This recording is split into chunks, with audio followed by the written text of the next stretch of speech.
हम अनिश्चितकालीन धरने पर बैठने जा रहे हैं। हमारी लड़ाई किसी एक व्यक्ति एक पार्टी से नहीं है। ये आंदोलन बड़ा चलेगा। दिल्ली के जंतर मंतर पर पालम विधानसभा के 360 गांव की महापंचायत को आयोजित किया गया, जिसमें गांव से जुड़ी समस्याओं को सरकार के समक्ष रखा गया। वहीं आपको बता दें कि उन्होंने भरी सभा से यह आह्वान भी किया कि अगर हमारी समस्याओं को नहीं सुना जाएगा तो आने वाले 2 दिनों के अंदर हम मुख्यमंत्री आवास के बाहर प्रदर्शन भी करेंगे और यह प्रदर्शन अनिश्चितकाल के लिए रहेगा।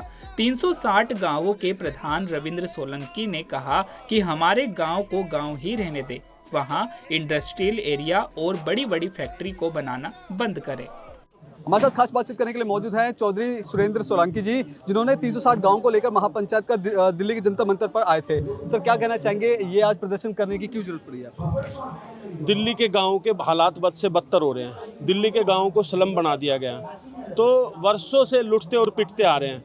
हमारी जो मूलभूत सुविधाएं हैं वो सरकारें हमें नहीं दे पा रही। ऊपर से हमारी ज़मीन कौड़ियों के भाव ले ली।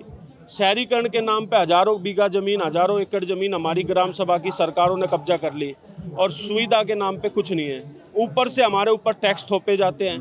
तो ये सब मुद्दे हैं, चाहे मोटेशन का मुद्दा, हमारी मोटेशन बंद की हुई है, चाहे धारा 81-33 के पुराने मुकदमे खारिज करने की बात हो, चाहे लाल डोरा बढ़ाने की बात हो, चाहे सर्कल रेट बढ़ाने की बात हो, चाहे हमारे होमगार्ड के जो कर्मचारी जो दिल्ली के सभी 360 गांव के निवासी हैं उनको 60 साल तक पक्का करने की बात और उनकी 6 महीने से सैलरी नहीं आई है।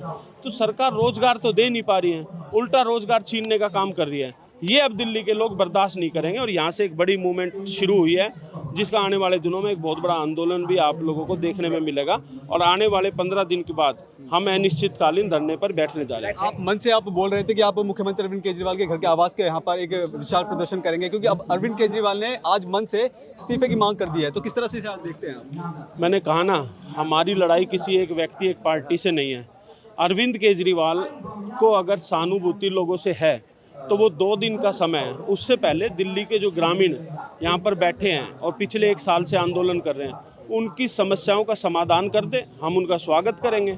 और जो सिर्फ राजनीतिक षड्यंत्र करना चाहते हैं तो उसमें हम लोग साथ नहीं हैं। हमारा अपना स्टैंड है, चाहे कोई भी पार्टी हो, जो हमारा साथ और सहयोग देगी उसका स्वागत करेंगे और जो नहीं करेगी उसका विरोध भी डट के करेंगे। सोलंकी जी, मुख्य मांगे क्या हैं और उन मांगों को नहीं माना जाता तो आपका अगला कदम क्या होने वाला है? सारी मुख्य मांगे मैंने अभी आपको बता दी और कदम हमारा सीधा सीधा है कि आंदोलन बड़ा चलेगा और ये आंदोलन दिल्ली के विधानसभा चुनाव में एक अहम भूमिका निभाएगा।